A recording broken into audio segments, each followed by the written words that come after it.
પ્રવેગ, પ્રવેગની વ્યાખ્યા, ત્યાર પછી એના જુદા જુદા આલેખ ઉપયોગ કર્યા, v વિરુદ્ધ t એટલે કે વેગ વિરુદ્ધ સમયના આપણે 4 આલેખો ઉપયોગ કર્યા હતા અને કીધું હતું કે નીટ અને જેડબલઈ માટે આ 4 આલેખ સમજવા ખૂબ જરૂરી છે. એમસીક્યુ, એસક્યુ એની અંદર એ પૂછી શકાય તેવા છે.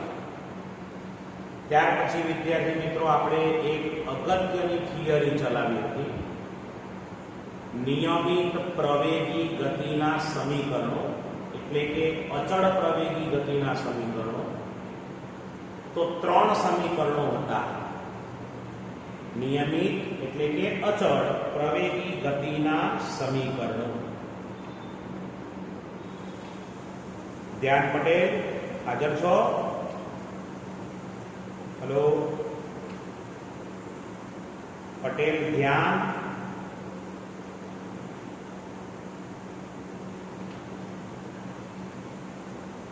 હેલો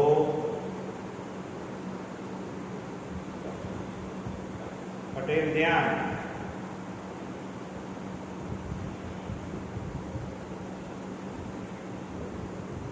અવાજ આવે છે મારો? હા, તો ગઈકાલે આપણે અચળ પ્રવેગી ગતિના સમીકરણો ચલાયા હતા, શીખ્યા હતા ને? ઓકે, બોલો પહેલું સમીકરણ શું હતું?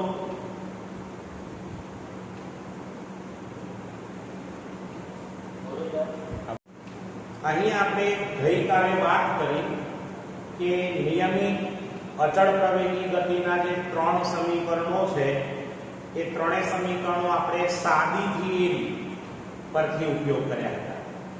હવે તમારી ચોપડી અને ગાઈડમાં આલેખની રીતે આ ત્રણેય સમીકરણો મેળવવાના છે. તો આ પણ એક અગત્યનો પ્રશ્ન છે, પૂછાઈ શકે તેવો, તૈયાર કરવો ખૂબ જરૂરી. અચળ પ્રવેગી ગતિ ના સમીકરણો આલેખની રીતે મેળવો. એટલે તમારે અહીંયા આલેખનો ઉપયોગ કરવાનો છે. અગાઉ આપણે ચર્ચા કરી હતી કે એક રીત આપણી સૈદ્ધાંતિક અને બીજા નંબરની રીત આલેખની રીત કહેવાય. તો આની અંદર જે આલેખ દર્શાવું છું એમાં x અક્ષ તરીકે આપણે સમય લઈશું t સેકન્ડ અને y અક્ષ તરીકે આપણે વેગ લઈશું v મીટર પર સેકન્ડ. આલેખને અનુલક્ષીને ઉગમ બિંદુ O પાસે xy સમતલમાં ધારો કે કોઈ પદાર્થનો પ્રારંભિક વેગ, પ્રારંભિક એટલે શરૂઆતનો વેગ v0 છે અને આ પદાર્થ સુરેખ દિશામાં ગતિ કરી રહ્યો છે. આ રીતે આપણે ગઈકાલે એક આલેખ ઉપયોગ કર્યો હતો, દોર્યો હતો. તો જ્યારે આ પદાર્થ v0 જેટલા વેગથી ગતિ કરીને સુરેખ દિશામાં આગળ વધે ત્યારે એનો સ્મોલ a જેટલો પ્રવેગ કહેવાય. એને અનુલક્ષીને આપણે અહીંયા એનો અંતિમ વેગ લઈશું. એ અંતિમ વેગ છે v. આ આલેખને આપણે હવે આ રીતે જોડાણ કરીએ છીએ. x અક્ષ અને y અક્ષ પર એના લંબ દોરવામાં આવ્યા. અહીં ધારો કે કોઈ કણ કેપિટલ A બિંદુથી ગતિ કરીને કેપિટલ B બિંદુ સુધી જઈ રહ્યો છે. એટલે A થી B તરફ એની ગતિ છે. બાકીના જે બિંદુઓ છે અહીંયા દર્શાવવામાં આવ્યા છે તો x અક્ષ પર આપણે સમય દર્શાવીશું. તો ઉગમ બિંદુઓથી ગતિની શરૂઆત થાય અને a થી b તરફ પદાર્થ ગતિ કરીને જાય તેને લાગતો સમય ધારો કે t છે. પ્રારંભિક વેગ v0 છે, અંતિમ વેગ v છે, એટલે b અને c વચ્ચે આપણે વેગનો ફેરફાર લઈશું અને એ વેગનો ફેરફાર એટલે v v0 છે. એટલે આપણે જે આલેખ દોરેલો છે એ આલેખમાં ઢાળ, ક્ષેત્રફળ આ બધી રાશિનો ઉપયોગ કરવાનો છે. તો સૌથી પહેલા નંબરમાં ધારો કે કોઈ કણ અથવા પદાર્થ ધન x દિશામાં સ્મોલ a જેટલા પ્રવેગથી સુરેખ ગતિ કરે છે. એટલે એનો જે પ્રવેગ છે એ સ્મોલ a છે અને આ પદાર્થ સુરેખ એટલે કે સીધી રેખામાં ગતિ કરી રહ્યો છે. તો આ પદાર્થ માટે t1 બરાબર 0 સેકન્ડ સમયે આપણે કણનું સ્થાન અથવા પદાર્થનું સ્થાન લઈશું કેપિટલ A અને ત્યાં એનો પ્રારંભિક વેગ v0 છે. આ જ રીતે t2 બરાબર t સેકન્ડ જેટલા સમય પદાર્થ ગતિ કરે છે એટલે કણનું સ્થાન બદલાઈ જાય. એ ઉપરથી ગતિ કરીને પહોંચ્યો બે બિંદુ ઉપર, ત્યારે એનો અંતિમ વેગ જે છે એ વેગ આપણે કેપિટલ V અથવા સ્મોલ v ધારી શકીએ.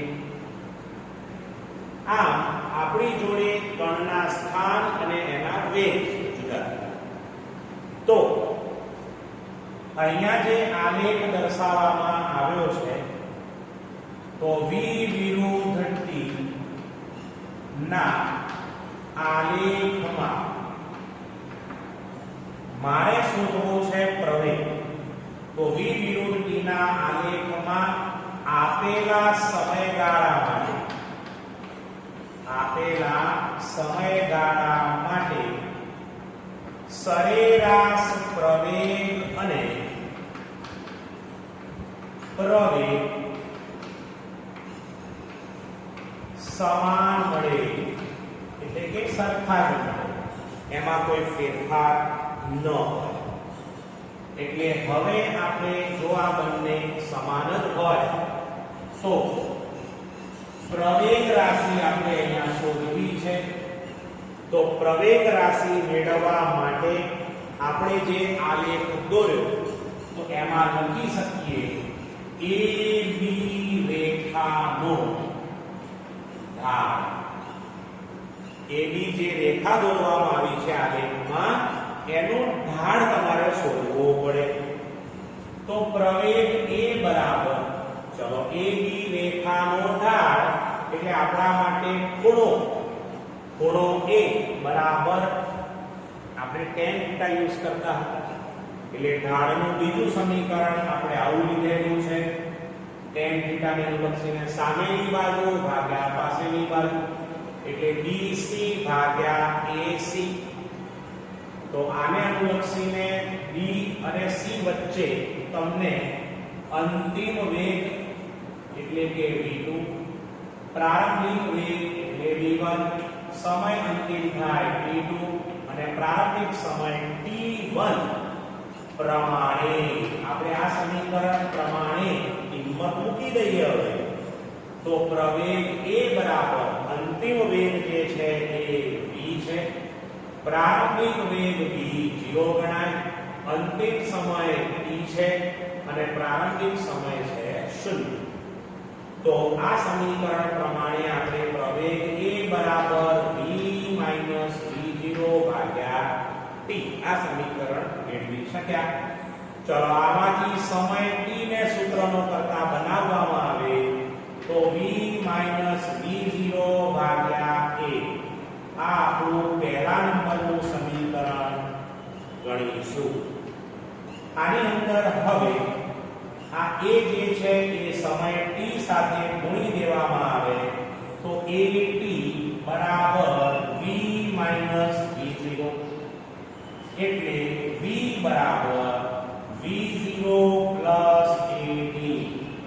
આ જે સમીકરણ મળ્યું એને આપણે નંબર 2 આપીશું. આ આપણું અચળ પ્રવેગી ગતિનું પહેલા નંબરનું સમીકરણ છે. હવે વિદ્યાર્થી મિત્રો આપણે બીજા નંબરનું સમીકરણ મેળવવું છે, પરંતુ આપણે સાદી રીતથી ઉપયોગ નથી કરવાનો, આપણે આલેખની રીતનો ઉપયોગ કરવાનો છે. એટલે આલેખની રીતે આ સમીકરણ આપણે મેળવીએ અહીંયા.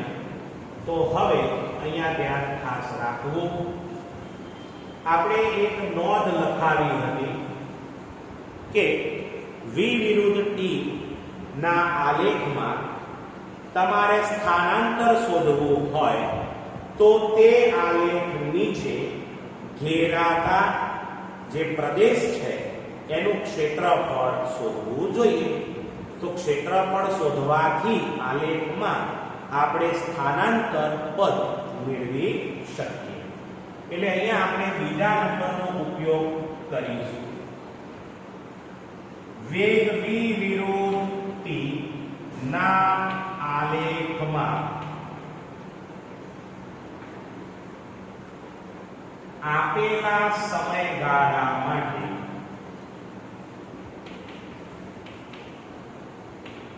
કણનું સ્થાનાંતર એ આલેખ નીચે ઘેરાતા પ્રદેશના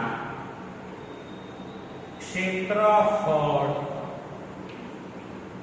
જેટલું હોય. એટલે કણનું જે સ્થાનાંતર આપણે શોધવું છે એ ક્ષેત્રફળ જેટલું હોય. તો અહીંયા આલેખ પરથી તમે જોઈ શકો છો કે ઘેરાતો પ્રદેશ એટલે કે વિસ્તાર કેટલો છે. તો શરૂઆત ઉગમ બિંદુ O થી થાય, O થી A, A થી B, B થી C, C થી D અને D થી પાછા O. એટલે O, A, B, C, D, O આટલો ઘેરાતો પ્રદેશ છે. આ ઘેરાતા પ્રદેશમાં આપણે જોઈએ છીએ તો નીચેનો વિભાગ ACDO આ લંબચોરસ છે, જ્યારે ઉપરનો વિભાગ ત્રિકોણ ABC બતાવે છે. એટલે અહીં લંબચોરસ અને ત્રિકોણ બંનેના ક્ષેત્રફળ આપણે ઉપયોગ કરીએ તો આપણને કણનું સ્થાનાંતર મળી જાય. એટલે આપણે સૂત્ર ઉપયોગ કરીશું સ્થાનાંતર x, અથવા તમારે d તરીકે દર્શાવવું હોય તો d વડે દર્શાવશો. તો સ્થાનાંતર d એટલે શું? તો સ્થાનાંતર d એટલે લંબચોરસ OACD નું ક્ષેત્રફળ, આ પહેલો ભાગ, પ્લસ બીજો ભાગ આપણે ઉપયોગ કરીશું એમાં ત્રિકોણનો ઉપયોગ થાય. તો ત્રિકોણ આપેલો છે ABC. તો ત્રિકોણ ABC નું ક્ષેત્રફળ.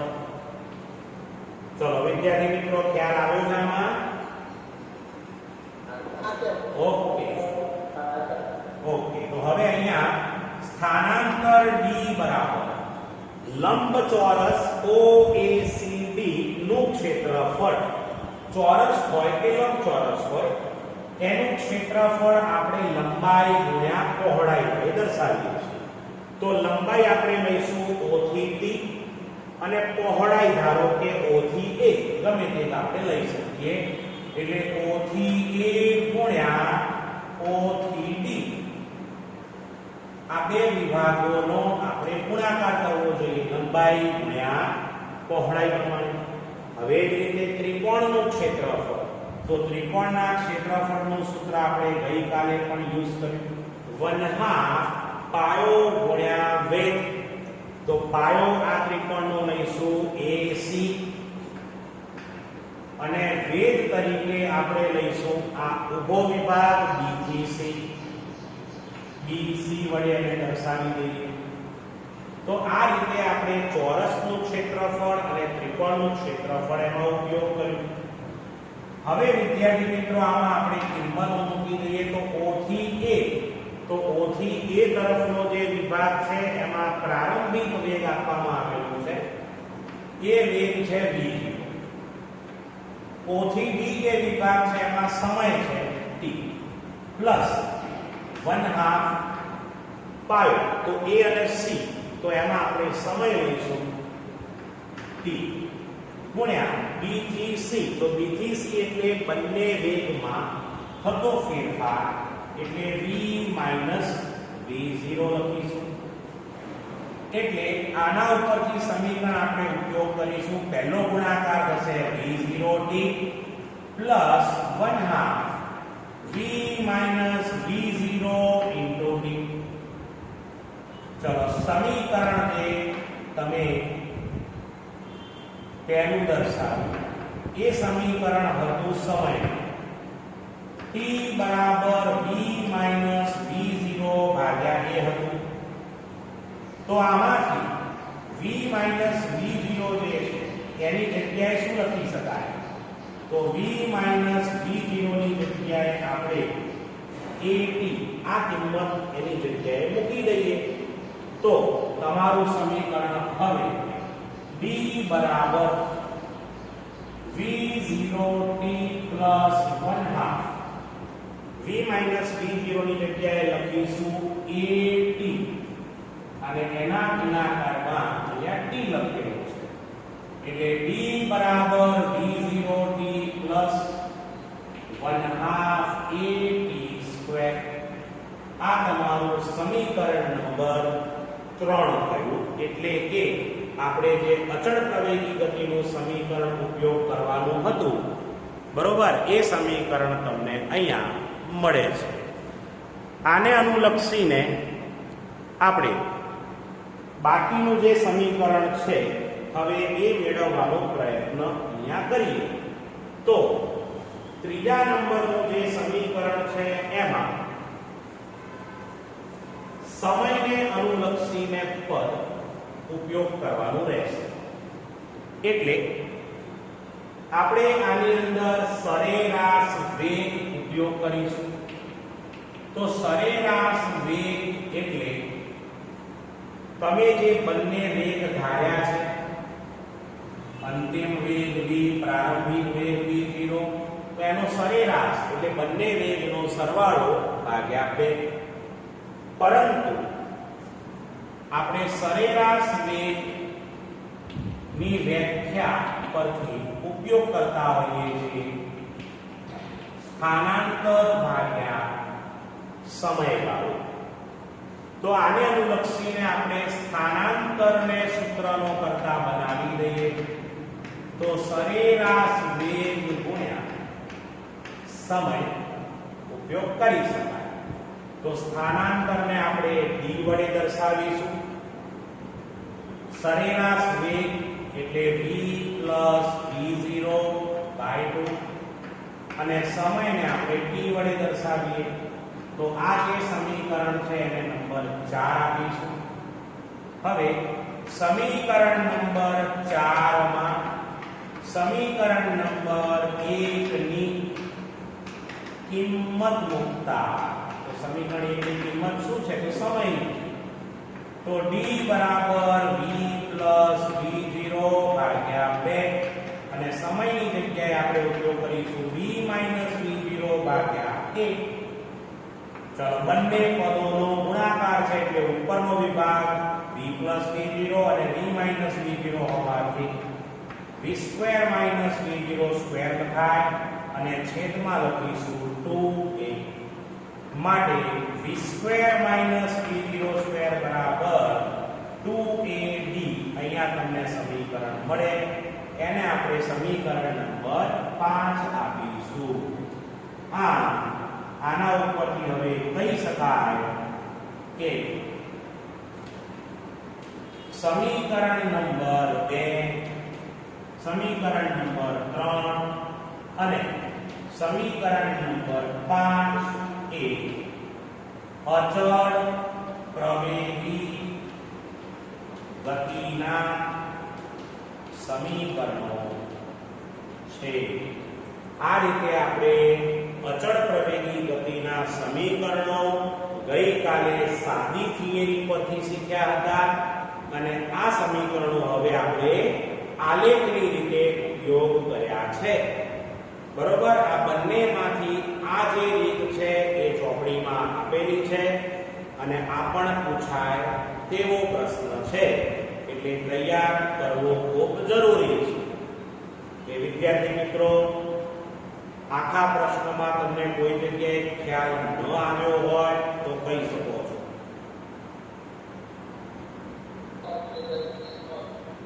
હા બોલો. આખો ક્વેશ્ચન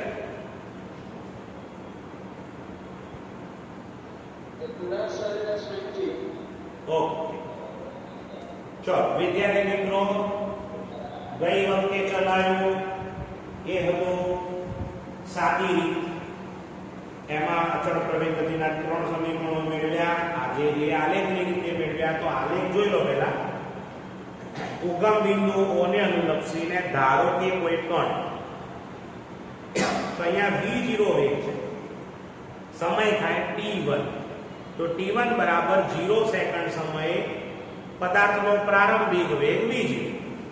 આ પદાર્થ સ્મોલ a જેટલા પ્રવેગથી સુરેખ દિશામાં ગતિ કરી રહ્યો હોય તો જ આ રેખા આપણે સીધી દોરી શકીએ, સુરેખ દોરી શકીએ. તો a થી b તરફ જઈ રહ્યો છે પદાર્થ, તો એ દરમિયાન એનો અંતિમ વેગ જે છે t બરાબર t સમયે અંતિમ વેગ આપણને v મળે. તો y અક્ષ પર બે પ્રકારના વેગ આવ્યા, અંતિમ વેગ અને પ્રારંભિક વેગ. તો બંને વચ્ચેનો તફાવત આપણે લીધો v - v0. અને આ નીચેનો જે વિભાગ છે એમાં સમયગાળો આપણે t લીધો છે. તો પહેલા નંબરમાં આપણે સરેરાશ પ્રવેગ શોધવાની વાત કરી. તો સરેરાશ પ્રવેગ તો કઈ રીતે શોધાય? તો v વિરુદ્ધ t ના આલેખમાં AB રેખાનો જે ઢાળ છે એ AB રેખાનો ઢાળ શોધી લઈએ તો આપણને પ્રવેગ મળી જાય. તો AB રેખાનો ઢાળ એટલે અંતિમ વેગ ઓછા પ્રારંભિક વેગ, અંતિમ સમય ઓછા પ્રારંભિક સમય. એટલે અંતિમ વેગ v, પ્રારંભિક વેગ v0, એટલે v - v0 ભાગ્યા t - 0. એટલે એના ઉપરથી આપણે સમયનું સમીકરણ યુઝ કર્યું, t બરાબર v - v0 ભાગ્યા 1. ફરીથી પાછા આપણે એક સમીકરણમાં a અને t નો ગુણાકાર કર્યો, એટલે at બરાબર v - v0. એટલે આપણું પહેલું સમીકરણ એના ઉપરથી મેળવ્યું v બરાબર v0 પ્લસ at. બીજું જે સમીકરણ આપણે મેળવવાનું હતું એમાં સ્થાનાંતર છે સમીકરણનું. તો સમીકરણના સ્થાનાંતરમાં આલેખ વડે ઘેરાતા ક્ષેત્રફળ ગણી લઈએ તો આપણને સ્થાનાંતર મળે. તો અહીંયા o થી શરૂ કરીએ છીએ, o થી a b c d અને પાછા o. તો આટલા વિભાગનો જે આલેખ દોર્યો એમાં નીચેનો ભાગ લંબચોરસ છે, ઉપરનો ભાગ ત્રિકોણ છે. એટલે લંબચોરસનું ક્ષેત્રફળ પ્લસ ત્રિકોણનું ક્ષેત્રફળ ભેગું કરી દઈએ તો આખા ઘેરાતા પ્રદેશ માટે સ્થાનાંતર શોધી શકાય.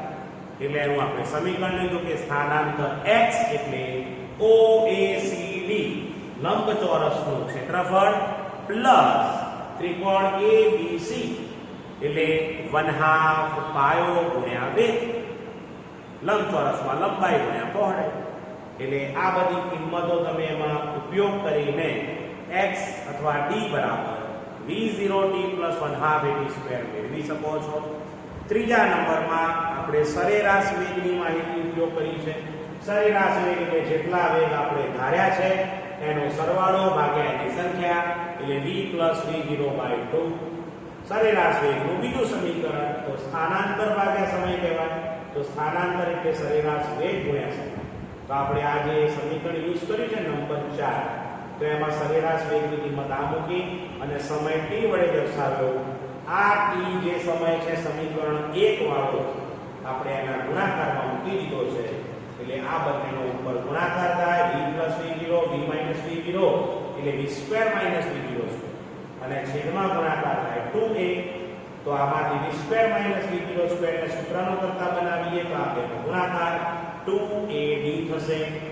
આ રીતે આપણે અચળ પ્રવેગની ગતિના સમીકરણો આલેખની રીતે મેળવ્યા છે.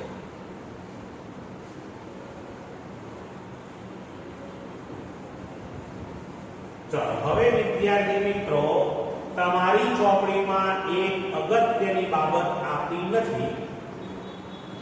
એ બાબત અહીંયા પહેલા આપણે શીખવી અત્યંત જરૂરી છે. કારણ કે JEE અને નીટમાં એના MCQ મોસ્ટ ઓફ પૂછાતા જોવા મળે છે. એટલે એને અનુલક્ષીને આપણે એક સમીકરણ મેળવવું પડે. ધારો કે તમને એમ પ્રશ્ન અહીંયા પૂછવામાં આવ્યો કે કોઈ કણ પ્રારંભિક વેગ v0 થી સુરેખ ગતિ કરે છે, તો પદાર્થે n મી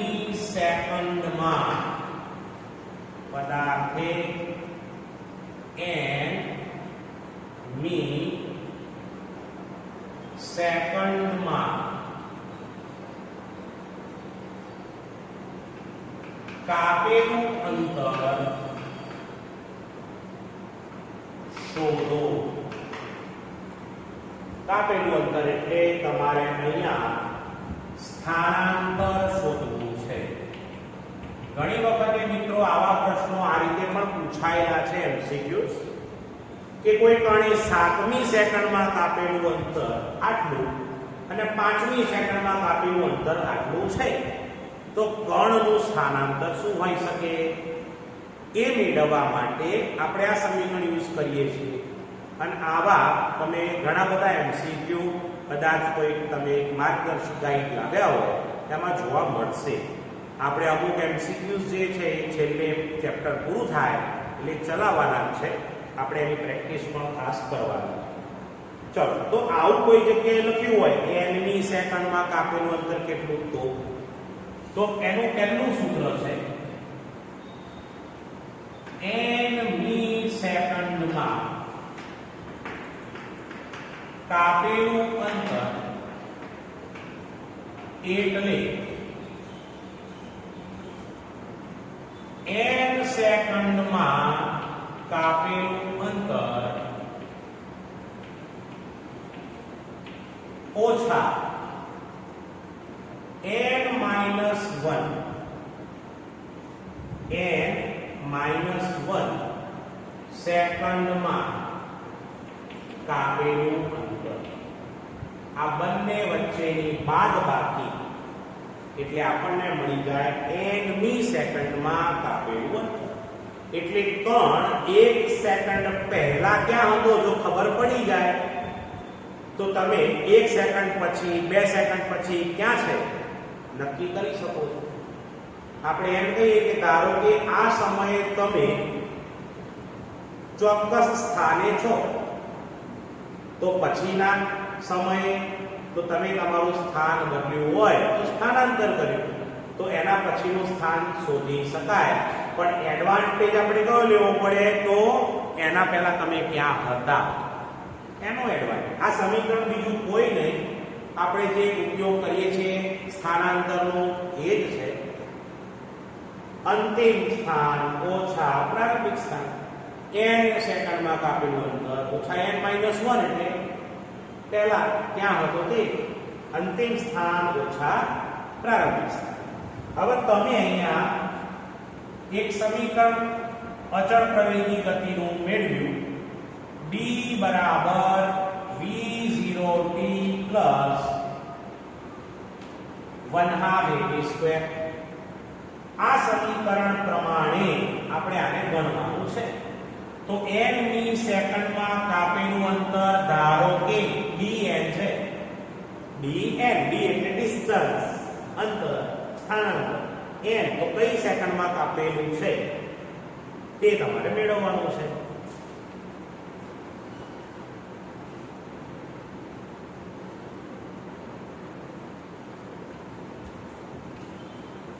ચલો વિદ્યાર્થી મિત્રો, અહીંયા જે આપણે સમીકરણ મેળવ્યું હતું v0t + 1/2 એમાં t જે લખ્યો છે એની જગ્યાએ આપણે આ સમયનો યુઝ કરીશું n.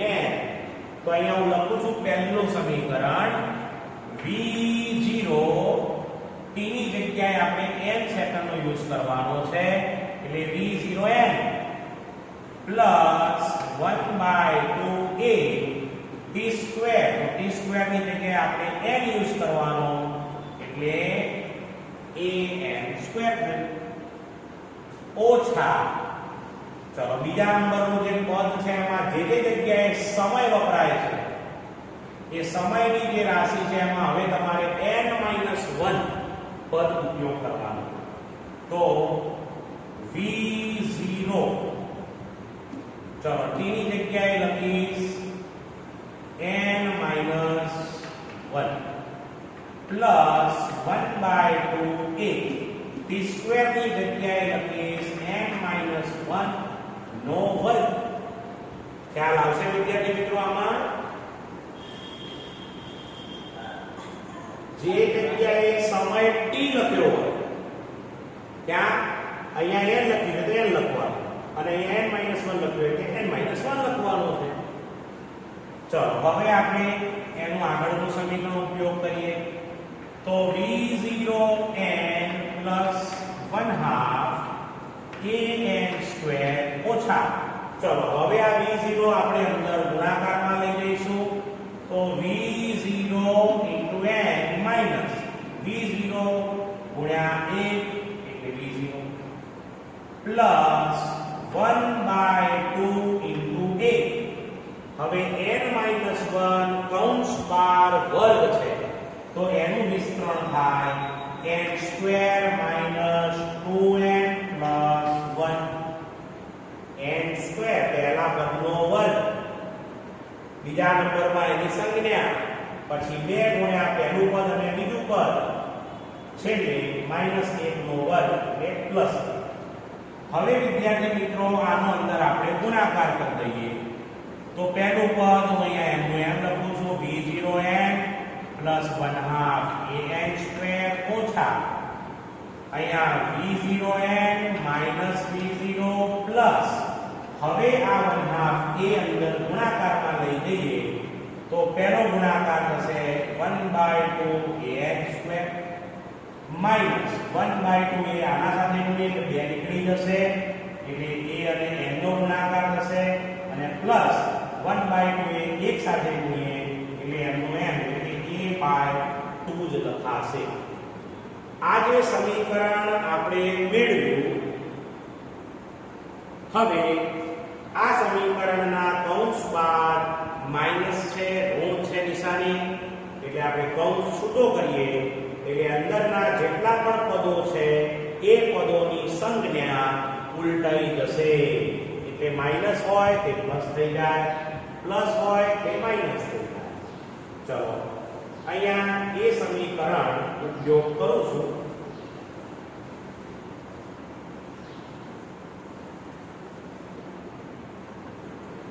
ચલો વિદ્યાર્થી મિત્રો હવે અહીંયા ધ્યાન રાખજો. dn બરાબર, તો પહેલું પદ આપણે એનું એમ જ લખીશું v0n પ્લસ 1/2 an સ્ક્વેર.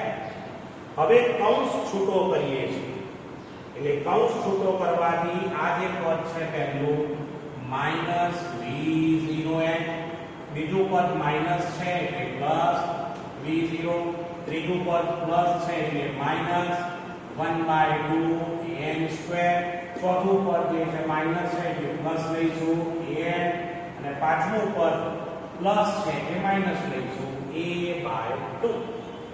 હવે તમે જોઈ શકો છો કે v0n વાળું પદ પ્લસ પણ છે માઈનસ પણ છે, 1/2 an² વાળું પદ પ્લસ પણ છે માઈનસ પણ છે, એટલે બંને પદો આપણે દૂર કર્યા એટલે dn બરાબર બાકી રહ્યું v0 plus an minus a/2. આ પદ આપણે મેળવ્યું કહેવાય.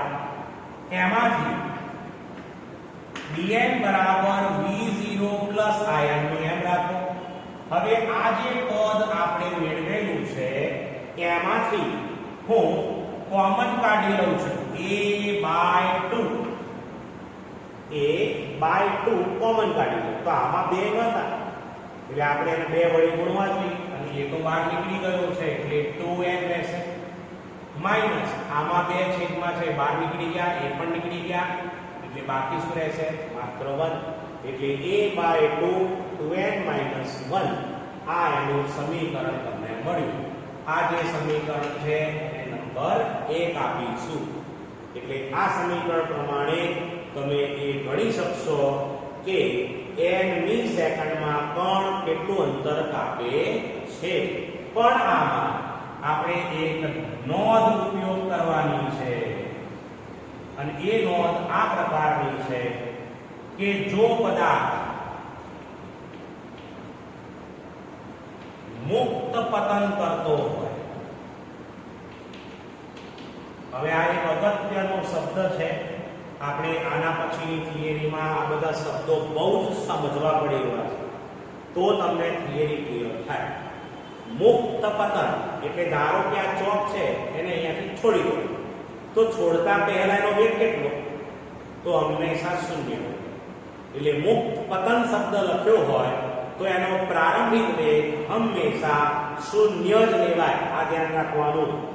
એટલે પ્રારંભિક વેગ v0 બરાબર 0 આ તમારે યાદ રાખવું જરૂરી છે. તો હવે તમારું સમીકરણ આ જે છે એ આવું લખાય dn બરાબર a/2 2n - 1. એટલે જ્યારે કોઈ પદાર્થ મુક્ત પતન કરતો હોય એવું લખીને આપ્યું હોય કોઈ MCQ માં તો પ્રારંભિક વેગ હંમેશા v0 બરાબર 0 લેવાય અને પ્રવેગ કેટલો છે અને કઈ સેકન્ડમાં તમારે અંતર શોધવાનું છે તે તમે કિંમત મૂકીને સ્થાનાંતર શોધી શકો છો.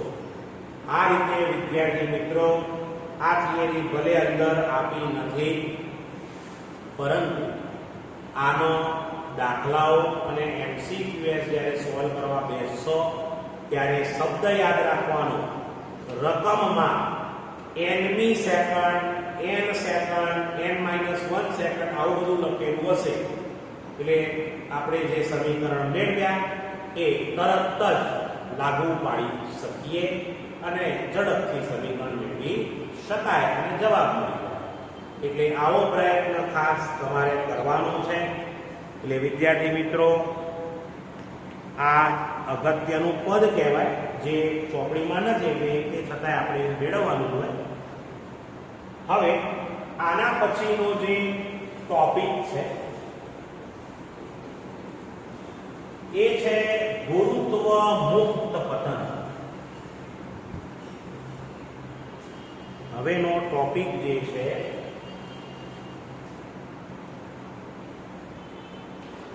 ગુરુત્વ મુક્ત પતન. આ ટોપિક તમારે સમજવાનો છે. થિયરી ઇમ્પોર્ટન્ટ નથી પણ આ વસ્તુ તમારે આગળના ચેપ્ટર્સમાં પણ ખૂબ ઉપયોગી છે અને અહીંયા જેટલું તમે સમજશો ત્રીજું ચેપ્ટર જેટલું તૈયાર કરી દેશો ચોથું ચેપ્ટર માત્ર ને માત્ર તમારે ખાલી 25% જ શીખવાનું રહેશે. બાકીનું 75% તો તમને બધું આવડી ગયેલું હશે. સામાન્ય ખાલી સદિશ અને દિશા અથવા કોઈક સંજ્ઞા, બસ આટલું બદલવાનું આવશે, બીજું કશું બદલવાનું નથી આવતું. એટલે તમે જેટલું ભણ્યા છે બધું ચોથા ચેપ્ટરમાં જ છે. જેમ કે વેગ, સરેરાશ પ્રવેગ, તત્કાલીન વેગ, તાત્ક્ષણિક પ્રવેગ, આ બધું આવવાનું. ત્યાર પછી આ જે સમીકરણો મેળવ્યા નિયમિત ગતિના એ પણ આવવાના એમના. એ જ રીતે તમારે સાપેક્ષ વેગ, સાપેક્ષ સ્થાનાંતર જે આપણે આના પછી ચલાવવાના છીએ એ પણ થિયરી એમાં, પણ આપણે એના સમીકરણનો જ ઉલ્લેખ છે, આખી થિયરીનો ઉલ્લેખ નથી. હવે વિદ્યાર્થી મિત્રો, તમે અહીંયા એક વસ્તુ માર્ક કરજો. મેં મુક્ત પતનની વાત અગાઉ કરી, પણ આ લખ્યું છે ગુરુત્વ મુક્ત પતન. તો આ શું છે? તો સૌથી પહેલા આપણે આ સમજતા પહેલા એક રાશિ તમારે શીખવી પડે, અને એ રાશિ છે ગુરુત્વ પ્રવેગ g. તમે અત્યાર સુધી પ્રવેગનો જ ઉપયોગ કર્યો, પ્રવેગને સ્મોલ a વડે દર્શાવાય, જ્યારે અહીંયા ગુરુત્વ પ્રવેગ છે. તો આ કયો પ્રવેગ? તો આ પ્રવેગ પૃથ્વીના કારણે લાગેલો પ્રવેગ છે. પૃથ્વી દરેક દળ ધરાવતા પદાર્થો પર ગુરુત્વાકર્ષી બળ લગાડે છે. જેમ કે નાનામાં નાના સૂક્ષ્મ કણો હોય, રજકણો હોય, હવાના કણો હોય, કે પછી અન્ય મોટા મોટા પદાર્થો. આવા પદાર્થો ઉપર જ્યારે પૃથ્વી ગુરુત્વાકર્ષી બળ લગાડે ત્યારે એ કણ હંમેશા દળ ધરાવતો હોવાથી નીચે જ જાય. તમે કોઈ દિવસ મોટા કોઈ પથ્થરને ઉપર ફેંકજો તો 1 કલાક 2 કલાક સુધી જો અવકાશમાં રહેતો હોય તો સારું, ઉપર તરફ જકડાઈ રહેતો હોય તો સારું, તેવું શક્ય જ નથી. તમે ફેંકેલો પદાર્થ નીચે જ આવવાનો. એટલે આ પદાર્થ નીચે આવવા પાછળનું કારણ તો એ ગુરુત્વાકર્ષી બળ છે, જે પૃથ્વીનું ગુરુત્વ કેન્દ્ર લગાડી રહ્યું છે, અને એના કારણે પૃથ્વીની આસપાસના બધા જ વિસ્તારોમાં ગુરુત્વ પ્રવેગ ઉત્પન્ન થયેલો છે. અને ગુરુત્વ પ્રવેગ એટલે g. તો એની વ્યાખ્યા છે, તો પૃથ્વીના ગુરુત્વાકર્ષી બળને કારણે, પૃથ્વીના ગુરુત્વાકર્ષી બળને કારણે પદાર્થમાં ઉદ્ભવતા પ્રવેગને ગુરુત્વ પ્રવેગ સ્મોલ g કહે છે. વિદ્યાર્થી મિત્રો, પૃથ્વીના ગુરુત્વાકર્ષી બળને કારણે કોઈ પણ પદાર્થમાં ઉદ્ભવતા પ્રવેગને ગુરુત્વ પ્રવેગ કહે છે. હવે તમને અહીંયા એમ થાય કે ગુરુત્વાકર્ષી બળનું જે સમીકરણ છે, તો આમ જોવા જઈએ તો તમે 9મા ધોરણમાં ભણ્યા હશો. ગુરુત્વાકર્ષી બળનું સમીકરણ F બરાબર gm1m2 ભાગ્યા r2 આવું છે. એમાંથી gm1/r2 આ પદ ગુરુત્વ પ્રવેગનું ગણવામાં આવે છે. એટલે તમારું એક અગત્યનું સમીકરણ આવું બને છે, m2 ની જગ્યાએ હું ધારી લઉં છું દળ સ્મોલ m, એટલે આ છે પદાર્થનું દળ m, અને આટલા ભાગનું જે સમીકરણ છે એને દર્શાવવામાં આવે છે g. F બરાબર mg. તો આને આપણે શું કહીએ છીએ? તો આને આપણે કહીએ છીએ પદાર્થનું વજન બળ. તો સમજી લેજો મિત્રો, પદાર્થનું વજન બળ એ બીજું કોઈ નથી, પદાર્થનું ગુરુત્વાકર્ષી બળ જ કહેવાય. બરોબર? અત્યારે હાલ આ માત્ર માહિતી પૂરતી છે, આપણે હજુ ચેપ્ટર નંબર 8 ગુરુત્વાકર્ષણ આખું શીખવાનું, એમાં આનો ઉપયોગ આપણે કરીશું. હવે વિદ્યાર્થી મિત્રો, અહીંયા એક શબ્દ લખ્યો છે બીજો, એ છે ગુરુત્વ મુક્ત પતન. તો ગુરુત્વ મુક્ત પતન એટલે શું?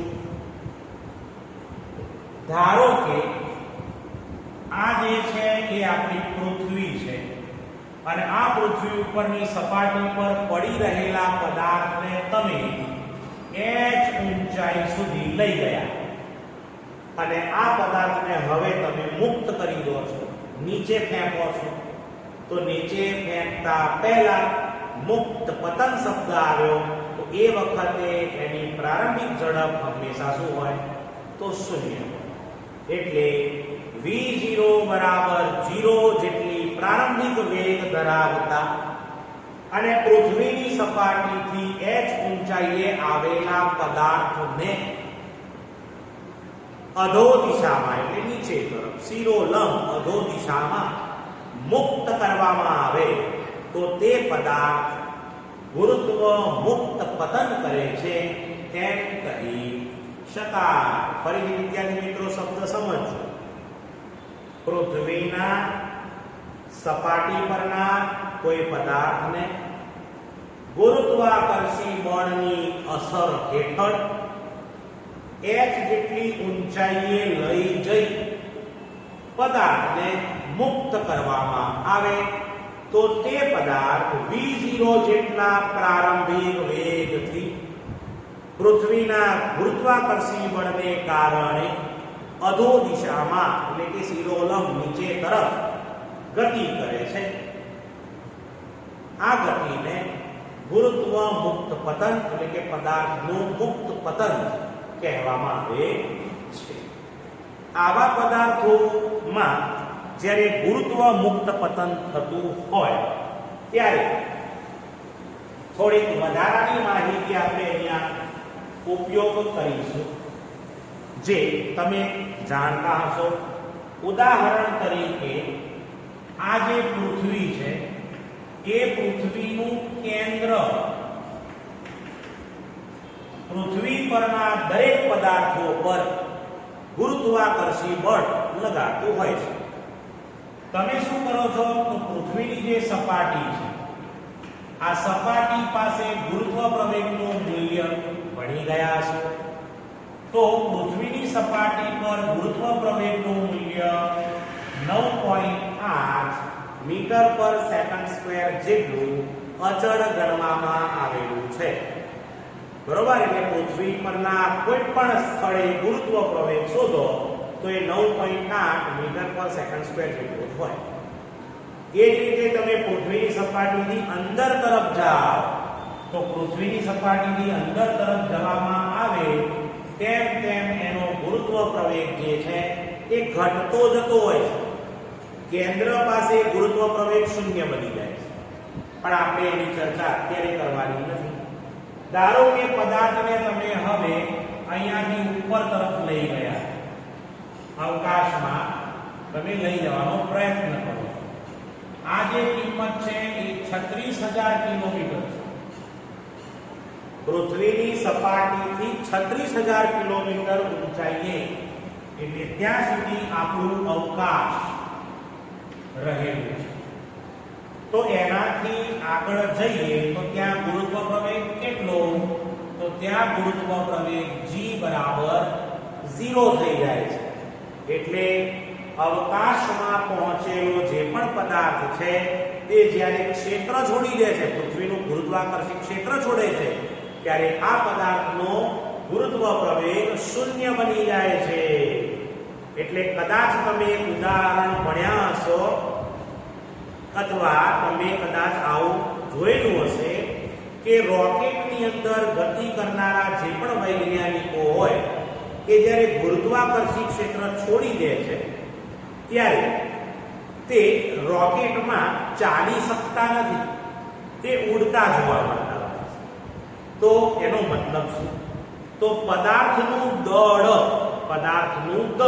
એટલે એમ, એ દરેક જગ્યાએ પૃથ્વીની સપાટી ઉપર, પૃથ્વીના ઊંડાઈએ કે પછી 36,000 કિલોમીટર ઊંચાઈએ હોય કે પછી ચંદ્ર કે મંગળ પર લઈ જાઓ, પદાર્થનું દળ કોઈ દિવસ બદલાય નહીં. દળ તો અચળ જ છે. આ ચોક ધારો કે 5 ગ્રામનો હોય તો અહીંયા માપો તો 5 ગ્રામ જ આવવાનું. ચંદ્ર ઉપર માપો તો 5 ગ્રામ જ આવે. આને ગમે ત્યાં લઈ જાઓ, દળ કોઈ દિવસ બદલાતું નથી. પરંતુ આ જ પદાર્થનું વજન શું? તો વજન એટલે F બરાબર mg. એમાં g આવી જાય છે. g એટલે ગુરુત્વ પ્રવેગ. તો દરેક ગ્રહોના ગુરુત્વ પ્રવેગ સમાન થોડા હોય. પૃથ્વીનો ગુરુત્વ પ્રવેગ g, તો ચંદ્રનો તો છઠ્ઠા ભાગનો થઈ જાય, g/6 છઠ્ઠા ભાગનો જ લાગે. અમુક ગ્રહો ઉપર તો એના કરતા અલગ હોઈ શકે. એટલે 36,000 કિલોમીટર ઊંચાઈએ ગુરુત્વ પ્રવેગ શૂન્ય બની જાય. તો આવો પદાર્થ હવામાં તરતો જોવા મળે છે. એટલે એ ઘટનાને કહેવામાં આવી વજન રહિતતા. એટલે કે વેઇટલેસનેસ. વેઇટલેસનેસ એટલે વજન રહિતતા. જે પદાર્થનું વજન શૂન્ય પણ દળ શૂન્ય હોતું. આ શબ્દ ખાસ ધ્યાન રાખો. હવે તમને એમ થાય, ધારો કે મેં તમને એક પથ્થર આપ્યો અને એમ કીધું આ પથ્થરને તમે શક્તિ ગમે તેટલી વાપરીને છેક ઉપર ફેંકો, તો કોઈક વ્યક્તિ કદાચ પથ્થરને એટલા જોરથી ફેંકશે કે કદાચ પથ્થર 500 મીટર જાય, 1 કિલોમીટર જાય, 2 કિલોમીટર જાય, પણ છેલ્લે તો પાછું નીચે જ આવે. ધારો કે કોઈ વધારે શક્તિશાળી વ્યક્તિ એમ કે હું હવે આ પદાર્થને વધારે દૂર ફેંકું, અરે માની લો કે 10 કિલોમીટર દૂર જાય, પણ એથી વધારે તો જઈ જ ન શકે, પાછું નીચે જ આવે. બરોબર? તો ગમે તે પદાર્થને તમે ઉર્ધ્વ દિશામાં ફેંકશો તો એ પદાર્થ છેલ્લે તો નીચે જ પડે છે. આવે તો પદાર્થને એવા કેટલા વેગથી ફેંકવો જોઈએ કે જેથી એ પદાર્થ આ ગુરુત્વાકર્ષિત ક્ષેત્રને છોડીને બહાર જતો રહે. તો એના માટે આપણે રોકેટનો યુઝ કરીએ. તો રોકેટનો વેગ તમને ખબર હોવી જરૂરી છે. રોકેટનો વેગ કેટલો? તો રોકેટનો વેગ 11.2 કિલોમીટર પર સેકન્ડ છે. શું છે? કિલોમીટર પર સેકન્ડ. એટલે 1 સેકન્ડમાં રોકેટ 11 કિલોમીટર અંતર કાપે. એટલે તમે માત્ર આંખનો એક પલકારો કરો, આંખ ખોલીને બંધ કરો તો બંધ કરીને ખોલો, 1 સેકન્ડમાં પદાર્થ 11 કિલોમીટર દૂર જતો રહ્યો હોય. એટલો વેગ જો કોઈ પદાર્થ ધરાવશે તો તે પદાર્થ ગુરુત્વાકર્ષિત ક્ષેત્ર સરળતાથી છોડી શકશે. બાકી એનાથી ઓછો વેગ ધરાવતા પદાર્થો હંમેશા નીચે જ આવીને પડે છે, ઉપર ક્ષેત્ર છોડીને જઈ શકતા. એટલે આ જે વેગ છે એ મેળવવા માટે તમે જોયું હશે તો રોકેટમાં 1 સેકન્ડની અંદર હજારો અને લાખો લીટર બળતણનું એક સાથે દહન થઈ જાય. એટલે તરત જ એટલો બધો વિસ્ફોટક સામગ્રી કહેવાય કે એ બળ નીચે લગાડે અને રોકેટ ઉપર ધકેલાય. એટલી બધી સ્પીડ પ્રાપ્ત કરવા માટે કેટલું બળતણ વપરાયું હશે ખરેખર વિચારવા લાયક છે. હવે અહીંયા વિદ્યાર્થી મિત્રો આપણે ગુરુત્વ મુક્ત પતનની જે વાત કરી રહ્યા છે એમાં એક અગત્યનો મુદ્દો તમારે શીખવાનો છે અને એ આ છે કે તમે પદાર્થને ઊર્ધ્વ દિશામાં ફેંકી રહ્યા છો. એટલે પદાર્થને તમે ઊર્ધ્વ દિશામાં ફેંકો છો તો આના માટે કઈ કઈ રાશિ ક્યારે વાપરવી અને શું યુઝ થાય જાણવું જરૂરી છે. તો જ્યારે પદાર્થને તમે ઉપર ફેંકો છો ત્યારે એનો પ્રારંભિક વેગ હંમેશા v0 મહત્તમ ગણાય. મહત્તમ કહેવાય. તમે બળ લગાડવાનો પ્રયત્ન કરો ફેંકવા માટે, એટલે સૌથી વધુ બળ ઉપર જતા વેગ હંમેશા ઘટે. ઊર્ધ્વ દિશામાં પથ્થર ફેંકો તો ઉપર જતા એનો વેગ ઘટે અને અંતિમ વેગ એટલે છેક છેલ્લો વેગ વી હંમેશા શૂન્ય બની જાય, પદાર્થનો અંતિમ વેગ શૂન્ય. આ જ વસ્તુ તમારે મુક્ત પતન માટે શીખવાની છે. તો પદાર્થને મુક્ત પતન કરાવવામાં આવે કે પદાર્થને નીચે ફેંકવામાં આવે સપાટી પર, તો પૃથ્વીની સપાટી ઉપર આ પદાર્થ જ્યારે મુક્ત પતન કરવામાં આવે ત્યારે પ્રારંભિક વેગ હંમેશા મુક્ત પતન શબ્દ હોવાથી v0 બરાબર 0 જ લેવાય, અને પદાર્થ જેમ જેમ નીચે આવે એમ વેગ વધે. આમાં વેગ ઘટે ઉપર જતા, આમાં વેગ વધે, અને અહીંયા અંતિમ વેગ જે છે એ v મહત્તમ બની જાય.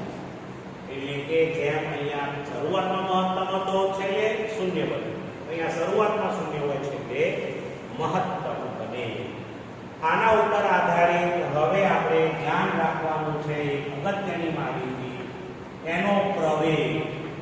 તો પદાર્થને અનુલક્ષીને આપણે અહીંયા જોઈએ તો અહીંયા g બરાબર 9.8 છે અને 36,000 કિલોમીટર ઊંચાઈએ જઈએ તો શૂન્ય બને છે એટલે ઘટતો જઈ રહ્યો છે. એટલે ઉપર જતા ગુરુત્વ પ્રવેગ ઘટતો જાય એટલે -g, અને નીચે આવતા પ્રવેગ હંમેશા વધતો જાય એટલે +g. વિદ્યાર્થી મિત્રો, અહીંયા એક અગત્યની બાબત તમને કહી દઉં કે આ બે પદ તમારે બહુ યાદ રાખવાના છે. એમસીક્યુ અને દાખલા ગણતી વખતે આપણે આ a બરાબર -g અને a બરાબર +g નો ખૂબ જ ઉપયોગ કરવાનો છે.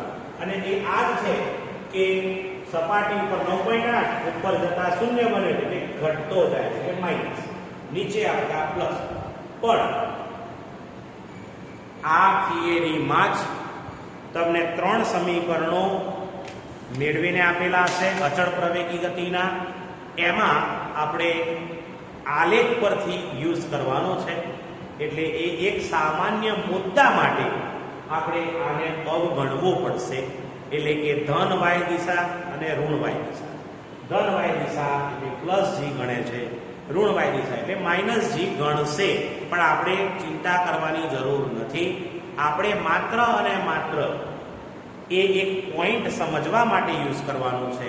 બાકી દાખલાઓ અને એમસીક્યુ ગણવા માટે આપણે આ યાદ રાખવાનું રહેશે. ઓકે, હવે વિદ્યાર્થી મિત્રો, આપણે આ જે પોઈન્ટ છે આટલે સુધી રાખીએ છીએ. આ પોઈન્ટનો આવતીકાલે થોડો ઉપયોગ કરીને આગળ વધીશું. એના અચળ પ્રવેગી ગતિના જે સમીકરણો છે એ ગુરુત્વ પ્રવેગ પર આધારિત છે, એ આપણે ઉપયોગ કરવાના છે. ગુરુત્વ પ્રવેગના આપણે આલેખો એ પણ ધ્યાન રાખવાના છે. અને પછી સ્ટોપિંગ ડિસ્ટન્સ, બરોબર, આ બધા અમુક નાની નાની રાશિઓ છે સમજવાની. પછી માત્ર ને માત્ર 2 થિયરી રહેશે, બરોબર. એટલે આવતા ગુરુવારે આપણી થિયરીઓ બધી પૂરી. બોલ, હા બોલ. શું બેટા? હા, નિખિલ હેરાન કરે છે, હેરાન કરે છે. અચ્છા, પીડીએફ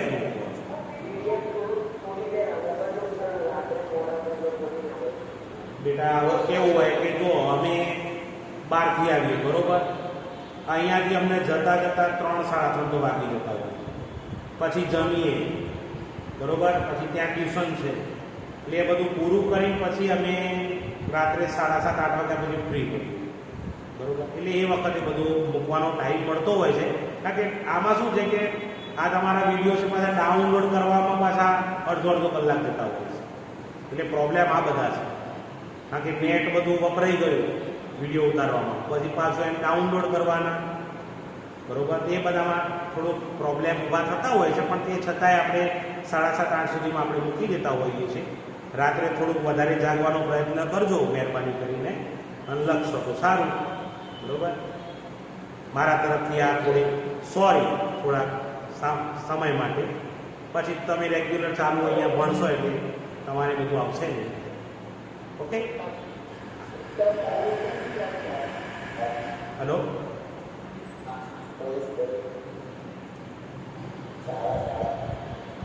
ચલો ઓકે વિદ્યાર્થી મિત્રો, બાકીનું લેક્ચર આપણું તમારું જે છે 10 મિનિટ 15 મિનિટ ચાલુ થશે, એટલે ફરીથી હાજર થઈ જજો.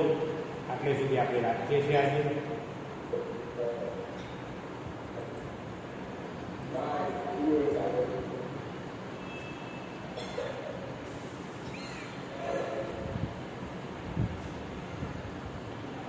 That's it.